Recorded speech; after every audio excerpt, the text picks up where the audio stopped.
किसी कंपनी के सीईओ में और उसके यहाँ काम करने वाले कर्मचारी में मूलभूत अंतर क्या होता है? मूलभूत अंतर होता है उनके ज्ञान का।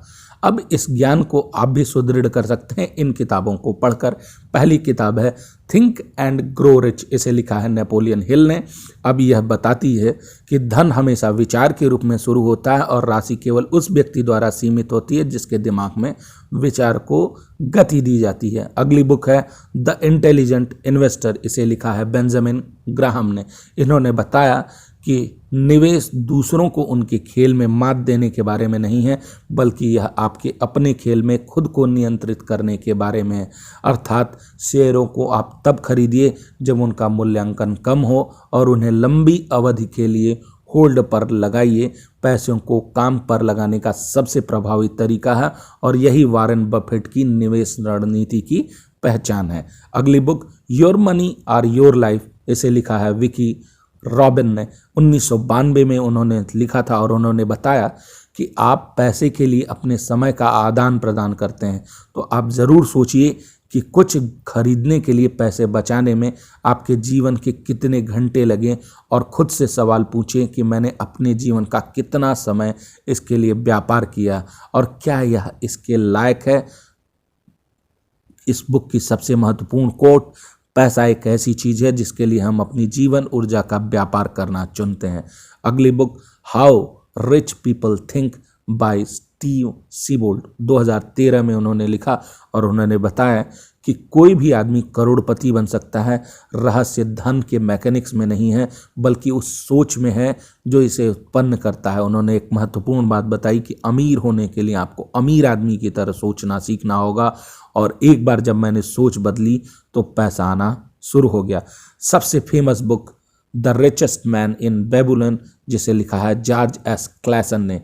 यह एक महत्वपूर्ण बात बताती है, अगर आप जल्दी अमीर बनना चाहते हैं तो सबसे पहले आप खुद को भुगतान करिए और वह पैसा काम पर लगाइए और लंबी अवधि की सोच रखिए तो आप अमीर बन जाएंगे।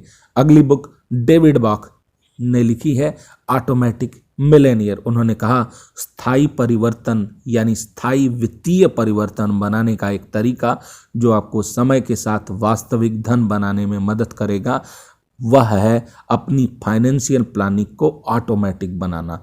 अगली चीज़ यानी अगली बुक जिसे लिखा है रॉबर्ट कियोसाकी ने, हाँ हम बात कर रहे हैं रिच डैड और पुअर डैड।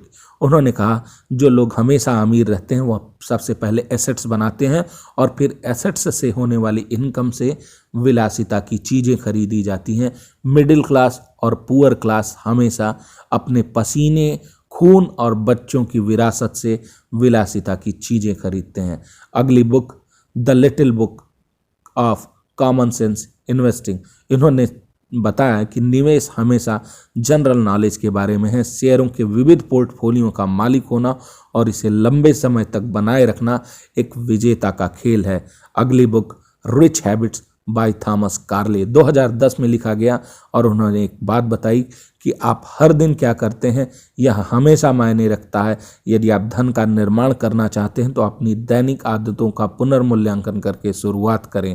अगली book I will teach you to be rich by Ramit Sethi. इन्होंने एक बात बताई कि अमीर बनने का कोई रहस्य नहीं, इसके लिए केवल छोटे कदम, थोड़ा सा अनुशासन और अपने पैसे का प्रबंधन शुरू करने की इच्छा है। याद रखिए शुरुआत करना किसी भी एक्सपर्ट होने से ज़्यादा महत्वपूर्ण है। हम में से बहुत सारे लोग सोचकर परेशान हो जाते हैं या एकदम सेंट्रलाइज हो जाते हैं कि हमें अपने धन का पूरी तरह से प्रबंधन करने की आवश्यकता है, इसके कारण हम कुछ नहीं कर पाते हैं। इसलिए पैसों के प्रबंधन करने का सबसे आसान तरीका है कि आप एक बार में एक ही कदम उठाएं और सही होने की चिंता बिल्कुल भी ना करें। और आज की last book unshakeable by Tony Robbins 2017 में उन्होंने लिखा। उन्होंने कहा कि जो आप नियंत्रित कर सकते हैं उसे नियंत्रित करें। आपको वित्तीय खेल के नियम सीखने की ज़रूरत है। खिलाड़ी कौन है, उनका एजेंडा क्या है, आपको चोट कहाँ लग सकती है और आप कैसे जीत सकते हैं। यानी आपको निवेश के खेल को जीतने के लिए भविष्य की भविष्यवाणी करने की ज़रूरत नहीं, आप उस पर ध्यान केंद्रित करते हैं जिसे आप नियंत्रित कर सकते हैं, तो आप अपने निवेश और भाग्य के स्वामी हो सकते हैं। आज का वीडियो देखने के लिए बहुत बहुत धन्यवाद।